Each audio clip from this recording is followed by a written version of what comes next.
Welcome to the Sports on Pulse. I'm Gary Al Smith. So the World Cup qualifiers are done, and Africa has 5 nations that will be representing the continent in Russia. And the most outstanding thing, the thing that stands out among the 5, is the fact that 3 are from North Africa. Does this mean anything at all? So Selwyn Saki is in the studio with me to go for a brief analysis of this situation. Thanks, Selwyn, for joining us. So we have Morocco, Egypt, and Tunisia this time representing Africa at the World Cup. Does it mean anything?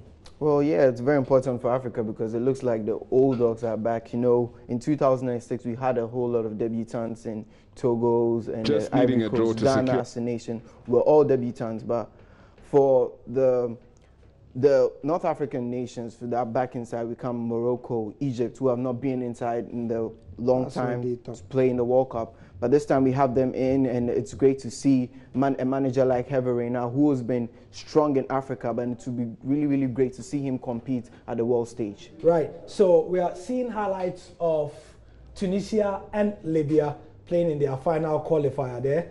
And Tunisia were one of the countries. It's their 5th World Cup appearance. Morocco also making their 5th World Cup appearance. But for Morocco, there is the first time since 1998, and Tunisia first time since 2006. If you recall, Tunisia were there in 2006 together with Ghana, and in that World Cup in Germany, there was Ghana, the Ivory Coast, Angola, Tunisia, and Togo. These were the 5 countries that made it. In South Africa, there were 6 nations, but as you can see, the Ivory Coast, in their game against Morocco, they really flattered to deceive. Gervinho missing a first opportunity there, and Morocco taking their chances and winning. This was the opener there by Nabil Dira. What did you make of the final round of qualifiers? Especially for this Morocco and Ivory Coast game, it meant both teams because Ivory Coast were hosting the game, they were at home. Morocco needed to qualify after a long time. Ivory Coast, we've seen them in the World Cup for some time, but was much important for the Moroccans. And Hervé Renard also making his name in the African terrain, doing very well at Zambia, at Ivory Coast himself, winning the African Cup of Nations and doing well with Morocco this time. It was fantastic for them. Okay, so we now go to Egypt to speak to a friend of ours on Joy Sports. We speak to him a lot. Today he's not on Skype, he's speaking to us via phone. Mohamed Osama, thank you very much for joining us from Cairo. Thank you for having me, Gary. Yes, so we are on television this time. A couple of hours ago we were on radio, so just so that you know. What does it mean for your country and for Morocco and Tunisia to be 3 North African countries representing that continent at the World Cup? Does it mean anything? Significant for us. This is the 3rd time ever we've made it to the competition, so it's pretty big here. Also, standing by the previous disappointment, the one against Algeria, where we were a goal away from making it to the World Cup, and the one against Ghana, which was totally we were totally dominated in the 6-1 famous defeat, which saw Bob Bradley leave. And to qualify in this fashion, 6 points away from more than Ghana, and comfortably having the one last game at the end to play with no pressure. So it's pretty big here in Egypt.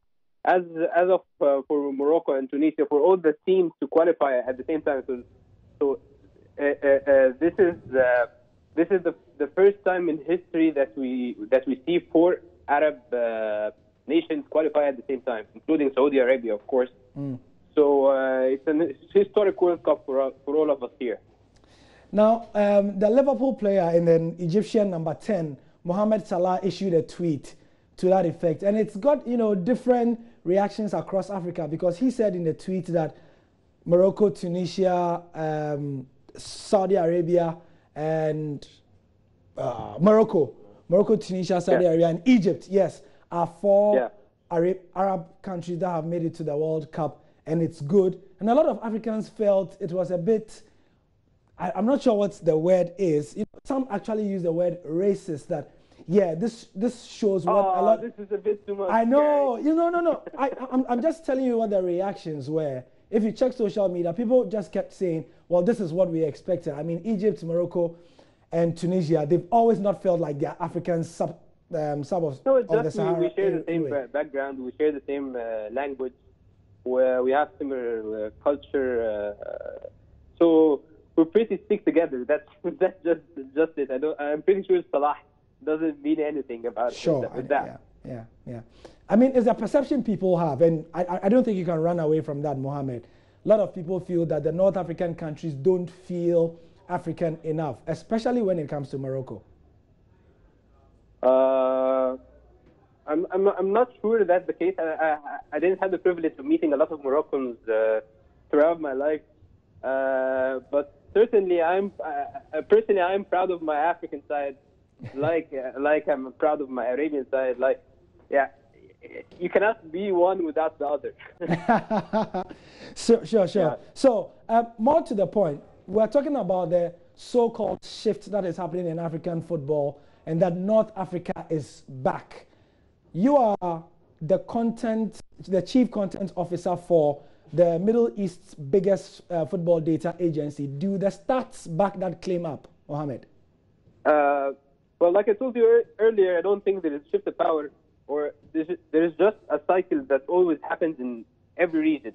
So let's take, for example, Brazil or France or any of the top teams. Spain, for example, right now. We see each country dominate for a while, like we've seen Egypt during starting the 21st century, like we've seen Brazil at the beginning of the century, like we've seen France also during the Henry era and Zidane era. So every time you reach your peak, obviously you have to go back home, rebuild your team, and gather your power, and that's what we've seen from the Moroccans and the Tunisians and Egyptians. It's no surprise. It's been happening for years now. We've seen the Egyptian young players coming up and being much successful in the Olympic teams. A lot of players traveling abroad, playing in big clubs like Salah, Nini, Kuka, Kahraba, Higazi.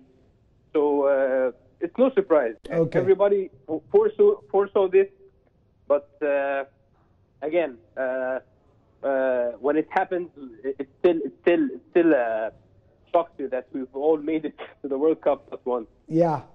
Thank you very much, Mohamed Osama, once again for joining us. It's been a pleasure listening to your opinions today. Mohamed Osama is a journalist. He writes for Arkham FC. That's a leading football data website in the Middle East. He's based in Egypt, by the way. Also in studio with me, Selwyn Saki of our Joy Sports Desk. Many thanks for your time. You're welcome. So we'll be back later at 8:30 to bring you more perspective to the qualifiers for the World Cup as we get ready for Russia 2018. I'm Gary Al Smith, and for now, though, that's the sport.